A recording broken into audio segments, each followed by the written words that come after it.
ഇവനെ തന്നെ കൊല്ലാൻ വേണ്ടി ഒരു കൊലയാളിക്ക് $10 മില്യൺ കൊടുത്തു. നിക്ക് 1-ാം നമ്പർ കൊലയാളിയായതിനാൽ 2-ാം നമ്പറുകാരനായ ടോം പിന്മാറിയെങ്കിലും രാത്രി 12 മണിക്ക് മരിക്കാമെന്ന് ബോസ് സമ്മതിച്ചു. അർബുദം ബാധിച്ച് താൻ മരിച്ചാൽ കാമുകിക്ക് ഇൻഷുറൻസ് തുക ലഭിക്കുമെന്നായിരുന്നു നിക്കിന്റെ കണക്കുകൂട്ടൽ. കാമുകിയോട് യാത്ര പറഞ്ഞ് ആയുധങ്ങളെല്ലാം ഉപേക്ഷിച്ച് വീട്ടിൽ മരണത്തിനായി കാത്തിരിക്കുമ്പോഴാണ് ഡോക്ടറുടെ കോൾ വരുന്നത്.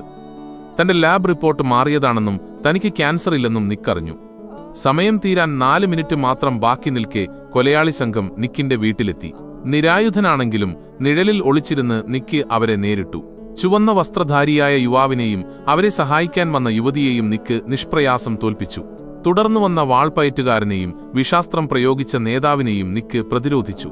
ഒടുവിൽ നേരത്തെ തന്നെ വീട്ടിൽ സ്ഥാപിച്ചിരുന്ന ബോംബുകൾ ഉപയോഗിച്ച് നിക്ക് ആ സംഘത്തെ ഒന്നടങ്കമില്ലാതാക്കി.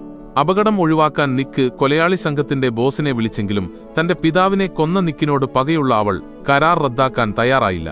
പകരം പ്രതിഫലം 5 മില്യൺ ആക്കി ഉയർത്തി ലോകത്തിലെ മുഴുവൻ കൊലയാളികളെയും നിക്കിനെ കൊലപ്പെടുത്താനായി അവൾ ക്ഷണിച്ചു.